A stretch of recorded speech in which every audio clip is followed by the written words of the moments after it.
Bismillahirrahmanirrahim. Assalamualaikum warahmatullahi wabarakatuh.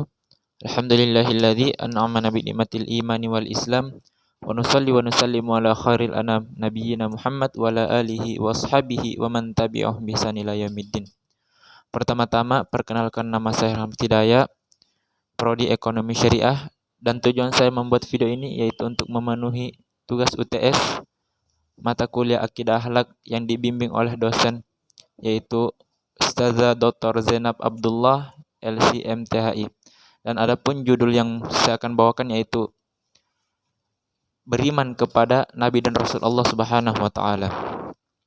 Iman kepada Nabi dan Rasul Allah itu merupakan suatu kewajiban, karena iman kepada Nabi dan Rasul Allah itu merupakan salah satu rukun iman yang keempat.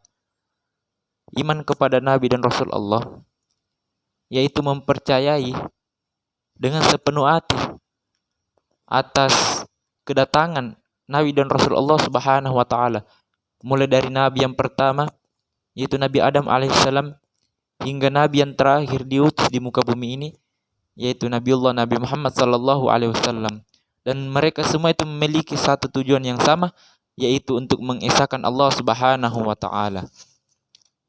Dan adapun pengertian Nabi dan Rasul, pengertian Nabi adalah seorang hamba Allah Subhanahu wa taala yang diberikan kepercayaan dan diberikan wahyu oleh Allah Subhanahu wa taala, namun ia tidak dibebankan untuk disampaikan kepada umatnya.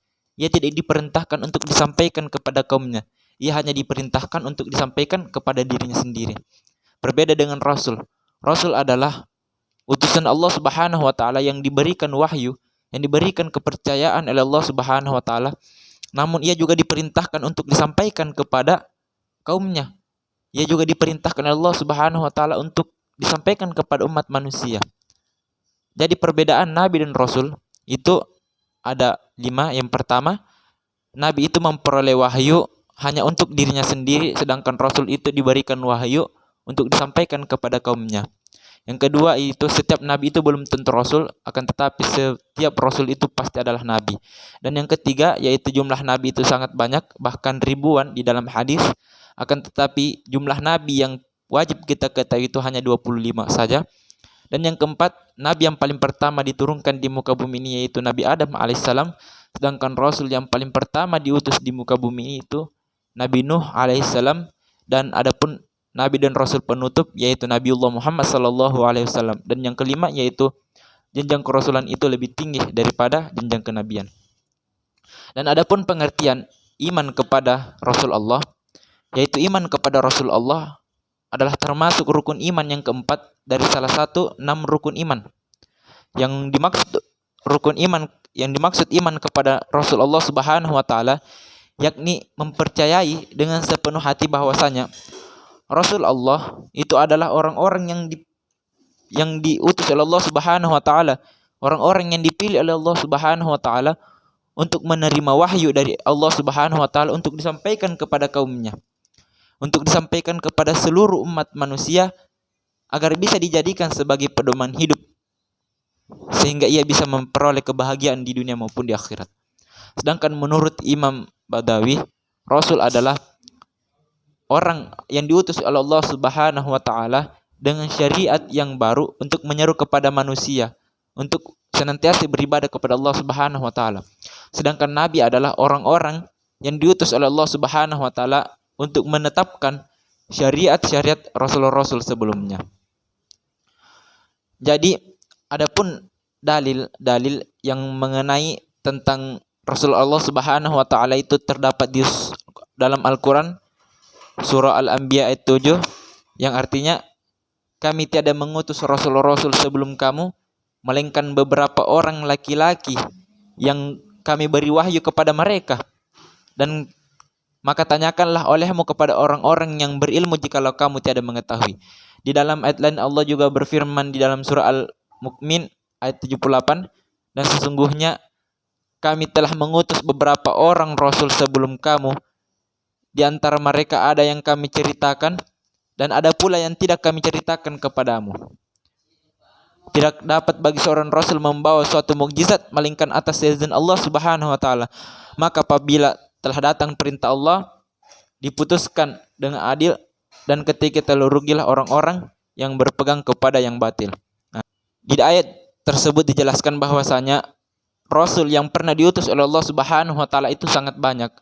Bahkan di dalam hadis mengatakan bahwasanya dari Abu Dzar ia berkata, saya bertanya, wahai Rasulullah, berapa jumlah para nabi? Maka beliau menjawab, jumlah para nabi itu sebanyak 124.000 orang, dan di antara mereka termasuk Rasul dari 315 orang, suatu jumlah yang sangat besar.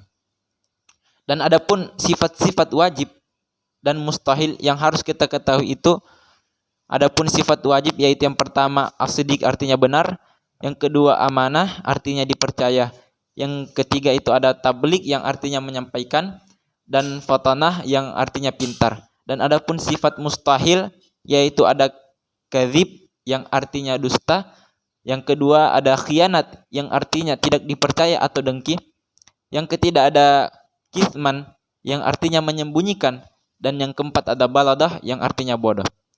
Dan sebagai manusia biasa, Rasul juga itu memiliki sifat-sifat seperti halnya sama dengan manusia biasa.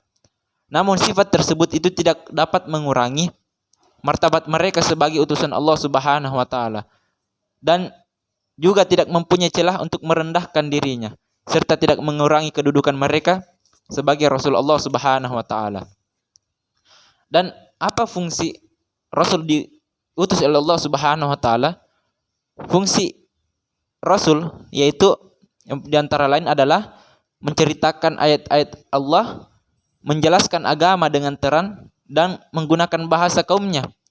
Yang ketiga itu membawa kebenaran, membawa berita gembira, dan membawa peringatan yang jelas, membawa keterangan-keterangan yang nyata, menyuruh untuk menyembah Allah Subhanahu wa taala dan untuk bertakwa kepada Allah Subhanahu wa taala, dan menganjurkan manusia agar selalu beriman dan tidak mendustakan para rasulnya, agar manusia itu selalu bersikap dan mempelajari dan mengajarkan. Dan yang terakhir yaitu menyeru manusia agar selalu menyembah Allah Subhanahu wa taala dan menjauhi larangan apa yang dibenci oleh Allah Subhanahu wa taala.